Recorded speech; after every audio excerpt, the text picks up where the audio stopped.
เพราะว่ามีเรื่องที่ถาม ครับ เป็นอะไรเมื่อวานนี่คือเห็นน้องเตให้กระปือกระปิเมื่อวาน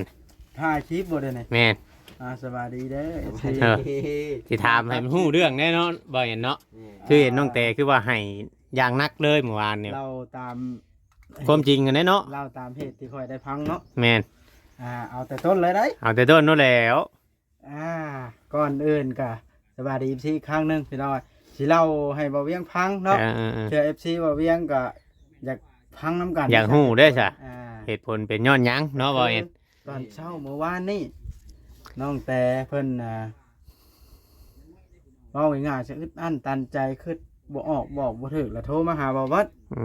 ม บ่วัดข่อยอยากเมื่อเพิ่นว่านะ จากมาพี่ แม่น โอ้ แล้วข่อยละเว้าบัดน่ะพังเด้อไอ้สิเว้าให้พังกันเจ้าอยากมาก็มานะแหละเหตุผลน่ะข่อยละเว้าให้พังแบบนี้บัดน่ะ อืม เจ้าสิมานี่เจ้าต้องหนึ่งข่อยว่าเว้ายกตัวอย่าง อืม น้ำใส่เจ้าสองเครื่องครัวเจ้า อืม สามห้องน้ำเจ้าสี่ที่อยู่บ่อนนอนเจ้า อืม ห้าเงินค่ารถมา อืม ต่างๆนานาอีกอย่างบาทนี่แล้วเพิ่นละคอยเว้าให้เป็นตัวอย่างแล้วบ่ปากหน่อยบ่นานละให้ ปูมเลย อ่า บัดนี้เอ้าเฮือนกับท่านได้ขึ้นเฮ็ดจังได๋สมมุติ ข้ มา อย มา ก็เล่าให้ฟัง เราฟังอยู่บ่ เฮือนก็ยังบ่ขึ้นข่อยว่า เออ สิเฮ็ดจังไดเจ้าสิมาอยู่เฮือนไผคือรอบก่อนนั่นแหละว่าเจ้ามายัง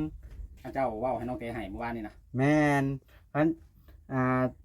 เจ้ามาแล้วเจ้าสิไปเช่าเฮือนผู้อื่นเฮ็ดเป็นบ่เห็นบ่รอบก่อนมายังเกิดดราม่าว่ะ มันเป็นไปบ่ได้เนาะ แล้ว FC แล้วเข้าใจผิดข่อยว่าข่อยน่ะห้ามน้องแต่บ่ให้มาเว้าว่าบ่อยากให้น้องมาแท้จริงแล้วข่อยก็เว้าเหตุผลที่มันสมควร เล่าให้ฟัง อ่า เล่าให้ฟังให้เข้าใจ แม่นอยาก ให้ มาก็มา บัดสมมุติว่าเฮาสิไปพักเพื่อนคนอื่นก็พอดี ให้ฮู้จักเกรงใจนั่นแหละว่าง่ายๆ ดร ซะ ม่เกิดขึ้นอีก แม่นเกิดดราม่าขึ้นอีกนั่นคือเฮาบ่ฮู้เด้คนอื่นก็เพิ่นก็บางเทื่อก็เฮาบ่แม่นญาติพี่น้องกันเนาะอ่า ข่อยละเว้าซ้ำนั้นแล้วเพิ่นละให้บาดนี้เราบ่จักในเฮ็ดแล้วล่ะเป็นอันใดคือบ่ปากข่อยถามนะแล้วเราเอามืออึ้งแล้วให้โกกออกมาเมื่อวานนี้นะ อืม ข่อยบ่ได้เว้าเหตุผลลาอันพันแนวละให้เพิ่นพัง สำนี้เนาะ แม่นแล้วเราค่อยละถามคืนเป็นอันใดอยู่หั่นนะแล้วก็เว้าบ่ได้เราอะ อืม บอกได้อยู่ว่ามันหลายคนแล้วแต่ว่า อืม ก็เว่าออกไปบ่ได้ดอกเรานะแต่ว่าเหตุผลทางในเจอหยังเฮาก็บ่ฮู้เนาะ บ่จักนํเนาะ แม่น อืม แต่ว่าน้องเพิ่นว่าอยากมาเฮาก็เลยเว้าตัวอย่างให้ฟังละอันละอย่างแล้วเพิ่นละให้สำนั้นหนึงดอก เอาสำนั้นเนาะ แม่น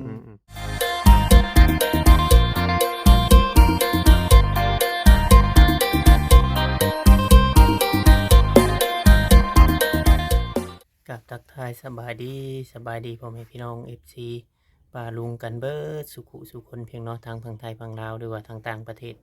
แม่FC ที่เข้ามาเบิ่งมาชมเนาะเพียงเนาะเข้ามาติดตามคอยกดไลค์กดแชร์เบิ่งคลิปเบิ่งโฆษณาให้บ่เวียงทุกคลิปพี่น้องเนาะแต่ต้นจนจบแต่ต้นเสมอมาพี่น้องเนาะแวะเวียนเข้ามาทางบ้านทางเรือนของน้องเตพี่น้องเนาะมามื้อนี้จังไดก็มาเบิ่งมาชมน้องกันเห็นว่าลงในคลิปว่าเพิ่นว่ายุกเลิกยุกหยังแล้วก็ว่าสิมีผู้เข้ามาสานโตอแล้วก็มีดราม่าออกมาต่างๆนานาพี่น้องเนาะคือว่าน้องเตอยากมาให้อยากมาบอกคือว่าแน่ได้เมื่อวานนี่ก็ให้กระปือกระปิบอกถามน้ำบ่าวบอสพี่น้องเนาะเดี๋ยวจังหยิบเบิ่งน้ำกันเดี๋ยวสิถามจากปากบ่าวบอสเบิ่งว่าไม่ให้เรื่องหยังพี่น้องเนาะไปเบิ่งไปชมกันเลยพี่น้องนี่แหละเนาะพี่น้องเนาะเป็นสารบ้านชงเพิ่นคือว่าทางบ่อเอ็นเพิ่นว่ามีทางผู้ใหญ่สิมาต่อเติมเรื่องดังโคงดังคาเนาะเพียงเนาะแต่ว่ายังรวมราคาสร้างกันกับทางเขาบ่บดบ่ดมราคาสร้างกันกับเขาบ่บดว่าจะเอาในหลายโตเพราะว่าสร้างตัวที่เพิ่นขึ้นโคงดังคาตัวนี้เพิ่นสิเฮ็ดแบบไรเพราะว่าทางเพิ่นสิกลับมาเฮ็ดอีกบ่แบบนี้นะพี่น้องแต่ว่าบ้านน้องเตเนาะฟังน้องเตนี่ก็ยังบ่ได้มาเป็นไม้เป็นหยังอันนี้นะก็คือว่าเพิ่นสิเฮ็ด เอาไปเฮ็ดเฮือนของปลาแก้วพี่น้องเนาะบ่เวียงก็บ่ได้เข้าใจรายละเอียดปานใดดอกในจุดนี้นะพี่น้องเนาะบ่เข้าใจรายละเอียดปานใดอันนี้มันก็ขึ้นอยู่กับความตัดสินใจของทางผู้หลักผู้ใหญ่เพิ่นมื้อนี้ทางปลาแก้วก็บ่ได้อยู่เฮือนพี่น้องเนาะทางปลาแก้วก็บ่ได้อยู่เฮือนเฮาก็มาถ่ายร้อนๆแน่นๆคลิปเพราะว่ามันห่างจากบ้านบ่เวียงอีกประมาณ30 โลมันบ่ไกลปานใดพี่น้องเนาะเดินรถก็บ่ได้ลนมาแป๊บเดียวมันบ่ได้ครึ่งหนึงของเงินเฮือนตู้โชมซ้ำพี่น้องเนาะมันไกลคือแบบนั้นก็สิว่าไปอีกแบบนึงพี่น้องเนาะจังไดก็มาถ่ายคลิปทางนี้พี่น้องเนาะบ่ได้มีผู้ใดเลยพี่น้องทางนี้ตั้งเงียบแฮงพี่น้องเนาะบ่มีผู้ใดเลยตั้งเงียบแฮงอะดิแต่ว่าชุมเพิ่นเคยถ่ายแบบนี้แล้วชุมเพิ่นเคยถ่ายแบบนี้แล้วก็เลยเฮาก็เลยอันนั้นเดี๋ยวจะเอารถเฮาไปไว้โฮมพุ่น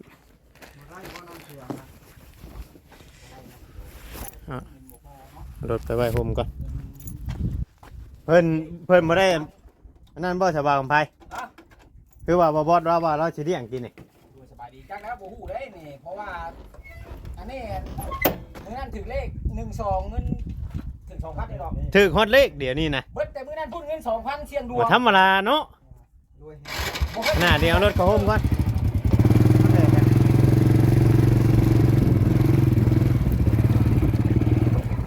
ถึกฮอดเลขต่อกับไผ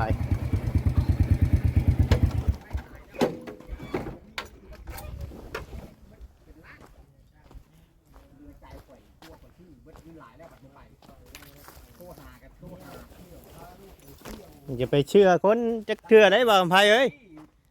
ขอย่าเชื่อคนน่ะค่อยน่ะ ที่พร้อม เงิ ซื้ น อ อันนั้นตู้ บ่ขอย่าเชื่อคนน่ะ เมียก็พาลูกไปอันนั้นไปชวนนั้น ใช้ฝนตกรถคือบ่เปียกบ่ฝนตก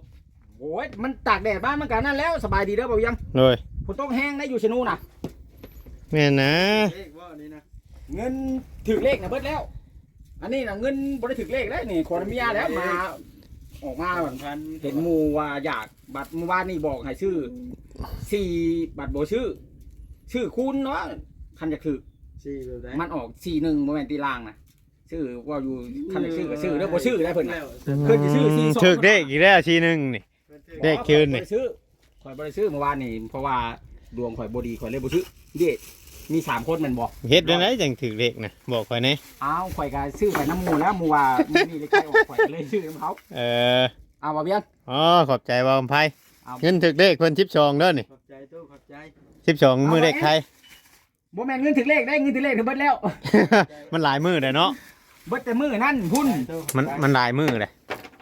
ตัวฮ้อนแห้งเลยดีว่าสิบ่ได้มาฝนตกเลย 26 แห้งบ่ผลน่ะ แข่งเปียกน้ำจนอ่างเบิดน้ำมันว่าเข้าทางน่ะ จะเลี้ยงบ่หรือบ่พายเลี้ยงนี่นะ อันนี้ข่อยได้เลี้ยงอันนี้นะ เราบ่ชื่อน้ำเขียวก็มา เอานะฮะ เราอยากเลี้ยงน้ำเคียวแล้วอาจก็ความเสี่ยงไปหาเจ้าเราบ่ ข่อย บ่ได้เบิ่งโทรศัพท์บ่ ทางอ่าน ข่อยบ่ได้อ่านขอความเสียงมีแต่เราโทรไปว่าคันว่า คอยรถถ่ายกินน้ำเคียวอยู่เดือน เจ้าย่านเบิด น้ำเนาะ แม่น ขวดแล้วอ่ะ เดี๋ยวบ่ อ๋อเราโทรแล้วได้เราโทรแล้วนะตู่จะว่าว่า ย่าน นั่น บ่ได้ซื้อมือใหม่ก็ยังมี ซื้อมื้อนี้แหละเกือมือใหม่เฮาบ่ได้มาเนาะเว้ย แล้ว จะว่ามื้อนั้นมื้อนี้นะ เออ คันว่าสิซื้อให้กินก็ซื้อแล้วนะนี่ บ่ได้พะโล้ ข่อย กินแล้ว ตัวข่อยอันให้ซื้องัวไว้เป็นล้านซื้อเบียร์ไว้ว่าสิเมื่อบุญบังไฟบัดโทรนำบัดบ่เมื่อ โทษดีบ่กับไผเนาะ อันนั้น มาถ่ายคลิปอันว่าเฮือนน้องแต่นี่ถามกูมื้อได้ว่าสิเมื่อน่ะอันทั้งอันสร้างเวียงบ่แอนแล้วก็เบาลิบัดแล้วบัดบ่เมื่อจนได้ซื้อซีนชองเทื่อเห็นว่ามื้อน่ะ ก็เป็นได้พอแพทย์จังบ่ออกมาใกล้น่ะถ้าเจ้าผู้บ้านโคกนํกันน่ะ เอฟซีถามมาพ่อแม่ บ่หนาแต่ว่าเปลี่ยนเรื่องนะเบาบอสใหม่เจ้าคันจากคู่ต้องโทรถามเลย บ่เป็นได้จังบ่มาหา ข่อยกับบ่ได้ถามเราคือกันข่อยขอเราอยู่ เกียงเด้อ เพิ่นมีกิจการหลายเพิ่นธุรกิจสวนมันเนาะ มัน เพิ่นสิเป็นเฒ่าแก่มันแล้ว เพิ่นเป็นเฒ่าแก่มัน เจ้ามีธุรกิจเฒ่าแก่มันคือเพิ่นบ่ สิม้อยยังค่อยนะ ตั้งเสาแล้วบัดเดี๋ยวได้คือว่า น้ำเปล่าก็บ่ได้มีบ่แต่เก่าคือว่าพกน้ำมานํ ข่อยบ่ได้พกได้มันมีแต่บ่าวบอสได้พก อยากกินน้ำบัด นี่ท่านคอยให้กินแล้ว แล้วกันฉบับนี้เบาดีมาบ่หรือบ่ได้มา มีไผมาเลยมื้อ บ่ได้กินฮ้อนน้ำเย็น ข่อยว่าสิมื้อเลยซ้ำพี่ดอกข่อยมาเช้านี่ เป็นจังได บ่มีคน สมบัติฮัก จำมันฮะ โอ้ยสังว่า เคยเป็นตัวแก้วกับบ่มีคน สังเป็นเนาะ บ่ว่าถ้าให้บ่บดเข้ามาเอาชาวบ้านเพิ่นสิเมื่อบ่บ่ดีว่าเอ็นก็เข้ามาอีก ข่อยแล่นลงไปเรือเจ้าเลย มันมาก่อน ทางประตูตะมอมอยู่ก็เลยโทรหาว่าบอส แล้วถ่ายแล้วสองคลิปแล้วได้ค่อยมานะ โทรหาว่าบอส เจ้า ลองคลิปมันใช้คือว่าถ่ายคลิปน้ำกันเว้ากับบ่เอ็นฮะ บอกไปเจ้าลูก คลิปนั่นคลิปทำมิตรให้กับไปร่อนเล่นเพื่อนตู้แก้วได้16 นาทีนึงแต่ยา ผมถูกอยู่เพื่อนเนาะ บ่มีผู้อยู่เพื่อน คันว่าข่อยมาผู้เดียวข่อย เมื่อรถดิ มาเดี๋ยวฮอดบ่มอนเฮารถ เมื่อรถกลับรถดิ งวยรถกลับรถบ่เห็นคนมันบ่เป็นตายสิทายเด้นั่นมันบ่เห็นไผทั้งหมดมีเนาะเป็นหยังบ่บอสมื้อนั้นมื้อบุญบ้านข่อยคือว่าสิมื้อแล้วบ่มื้อนั้นเป็นหยังนะ โอ้ยขออภัยน้ำข่อยกันยากอลีมื้อนั้นน่ะตั้งใจว่าสิไปให้ละ ยากมันสิยากมื้อนั้นรถมัน ไปยากมื้อนั้นรถ ขมังผู้ใดน่ะมัน ก็ให้จะไปแล้วเว้าเนาะบ่แม่น มื้ออื่นมื้อใหม่ก็นั่นบ่ว่างเบิด3ได้เดี๋ยวนี้เบิด3เบิด4ได้เดี๋ยวนี้บ่ว่างนะ เขาสิเคยเข้าไปดินหมุนบ้านเฮาจักเทื่อตูมไผเอ้ยมีแต่ชุมเฮาแหละจังเคยเข้าไปบ้าน มี เขา บ้า เนาะ นนี้บ่พลาดดอกบ้านนี้นะ บ่ เนาะมื้อหน้า นอกจากบอกเอ็นเนาะ บ่แอนก็ บ่ได้ไปคือกันนะแม่ บ่ได้ไป บอกปีแต่ก่อนค่อยไปได้ปีแต่ก่อน จังแล้วข่อย บ่เห็นไปอยู่ เทื่ ปีนะ ข่อยคนสปอร์ตอยู่แล้วข่อยนะคันข่อยบ่มีทางไป มันมือเดียวกับบุญบ้านเจ้าเนาะเว้ย ส่วนพวกเพิ่นเมื่อกับบ่เมื่อผู้ใดก็ได้ มันบ้านเดียวกับข่อยบ่บอสเบาดีนี่น่าจะมือแท้ข่อยเตรียม บ่ ไว้อย่าง นี่ นี้ เอง แล้ว ตั้งแล้ว อยู่เพื่อนมัดมือบ่ได้เฮ็ดเพียง ข่อยรถโอ้ยข่อยมีเวียกอยู่กะ แล้วเพิ่นว่า ข่อยว่าคันว่ามาได้ บ่ กะ ท่วงบ่ให้อัน อันนั้น เดิ เดิ น น ทางไปทางใดเดี๋ยวบ่กล้าเอาตีนคิงไปใช้ย่านอันตรายเนาะ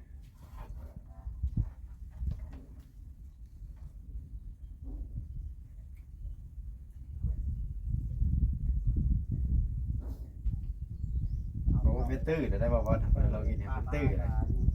2,000เลย5,000เลย น้องบ่ได้มาหลายมื้อตั้งแต่มีอันงาน พี่น้องไงเนาะก็คือว่าถ่ายล่นเล่นไปเวียนมาชุเพิ่นถ่ายคลิปแบบนี้เนาะเพียงเนาะแต่ละมื้อนะถ่ายคลิปมันบ่มีอันเจ้าของเพื่อนนะมันมาถ่ายเอากันเองคุยกันเด่นถ่ายไป แต่ก็ยังมี FC เข้ามา มาเบิ่งเนาะมี FC เข้ามาเบิ่งแล้วก็มีดราม่าเกิดขึ้นเอาเพียงเนาะเนื่องจากที่ว่านั่นเฮาก็ถ่ายไปเดี๋ยวแต่เรื่องการสร้างบ้านสร้างเรือนนี่ก็แล้วแต่ทางผู้รักผู้ใหญ่และแล้วแต่ความตัดสินใจของผู้รักผู้ใหญ่พี่น้องเนาะว่าเพิ่นสิเฮ็ดแบบไรโตเพราะว่าเฮาก็สินู่นนั่นนี่คือ FC บางคนเพิ่นก็ว่ามาทายในเด้อนั่นคือมีผู้สมทบนู่นนั่นนี่ว่าเฮ็ดนั่นเฮ็ดนี่ก็เฮาได้ยินข่าวแว่วๆเลยแบบว่าทางทีมงานนี่แหละจุเพิ่นเว้ากันก่อนนี่แหละก็คือว่าทางอันเขาว่าจิตบ่ทางเขาว่าจิตว่าสิมาเจาะน้ำว่าสิมาเฮ็ดห้องน้ำพี่น้องเนาะเขาพื้นเขาไฟให้น้องเตมาอยู่เพื่อนเนาะก็เป็นข่าวดีสำหรับมันข่าวดีสำหรับเพื่อนๆนั่นแหละพี่น้องเนาะสำหรับเขาน้องๆนั่นแหละเพราะว่าเฮาบ่ได้นั่นยังคือการห้ามกันว่าบ่ให้ถ่ายคลิปถ่ายหยังนี่ที่ว่ามันเกิดดราม่าอะไรยังขึ้นมานี่อันนี้ก็มันเป็นแบบว่า FC คอมเมนต์กันเข้ามาเนาะ FC คอมเมนต์กันเข้ามาแล้วก็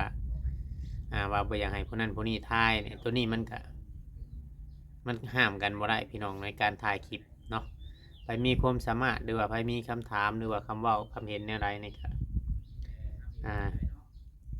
ถ่ายไปเรื่อยๆเพราะว่าคือเขาน้องเต้นี่กับครอบครัวนี่ตั้งแต่เขาตะโจยตั้งแต่พ่อแม่เพิ่นตะกี้เนาะมันก็เกิดขึ้นจากยูทูบเบอร์เนาะเกิดขึ้นจากยูทูบเบอร์คือว่าเพิ่นมาถ่ายมายังมีผู้รักผู้ใหญ่เห็นดูโตนสงสารตั้งแต่หลายๆมาแหละตั้งแต่เฮ็ด6 ปีมาแล้วเนาะตั้งแต่เพิ่นถ่ายคลิปมานี่มีการช่วยเหลือชุมเพิ่นนี่แล้วแต่ชุมเพิ่นสิหลังจากที่ผู้ใหญ่ช่วยเหลือไปแล้วแต่ชุมเพิ่นจะออก อ่าดอกออกผลหรือว่าแนวใดเนาะเพิ่นช่วยไปแล้วเพิ่นสิเฮ็ดหรือว่าเพิ่นสิอยู่ไปแบบนี้บ่หรือว่าสิคิดไล่บ่หรือว่าช่วยไปแล้วมันสิคือเก่าบ่เนาะแต่ FC บางคนนี่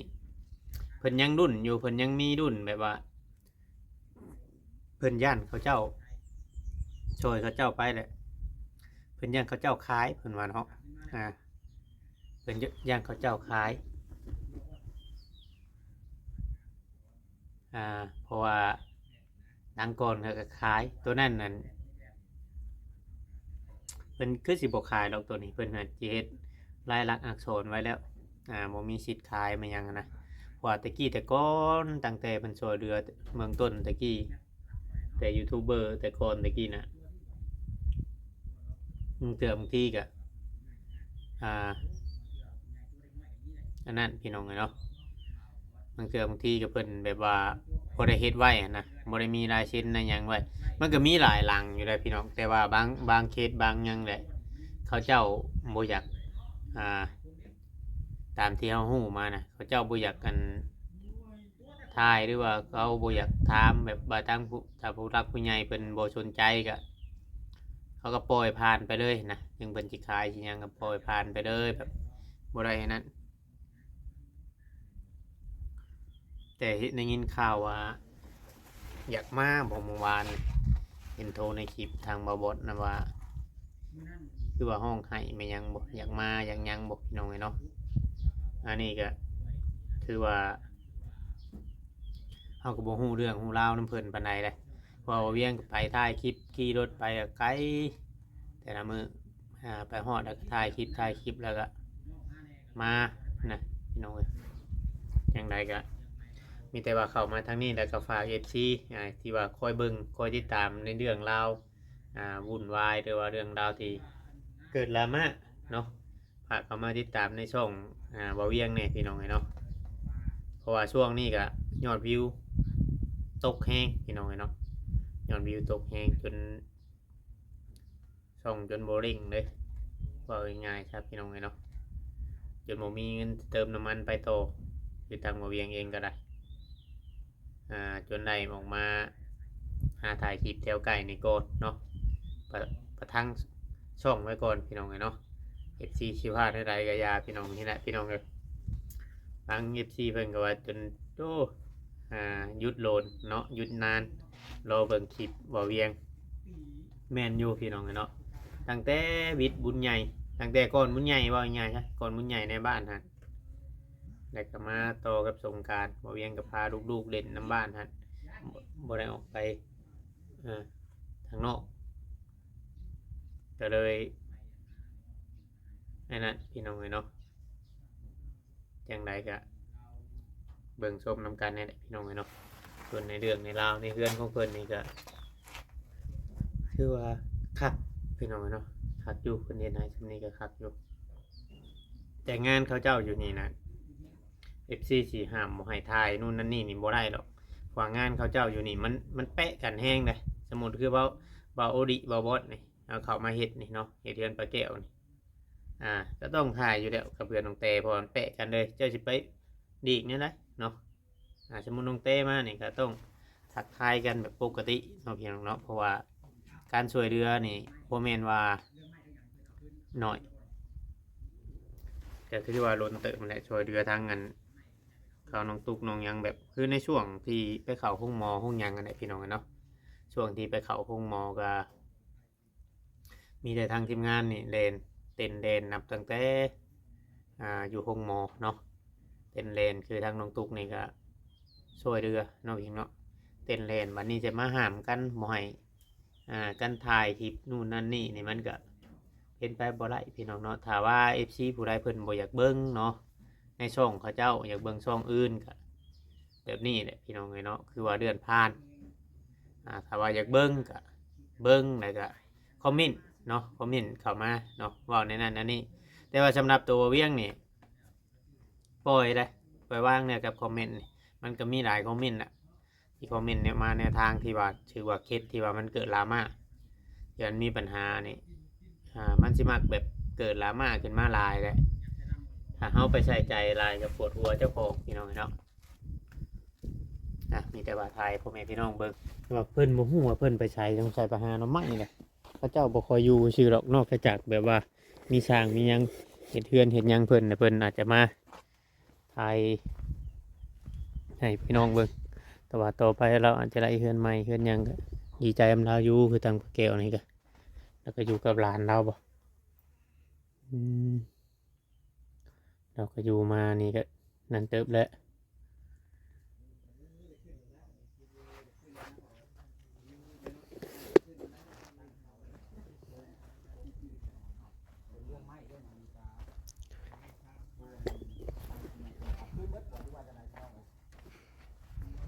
มาบอกกำไพมาจี้ของเพื่อนนี่แหละ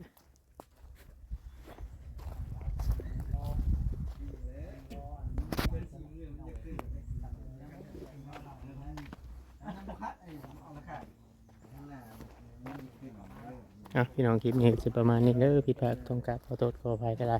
อยู่ดีแฮะเบิดสุขุสุคนพี่น้องเลยขอกล่าวคำว่าสบายดีพี่น้องเนาะ FC เนาะ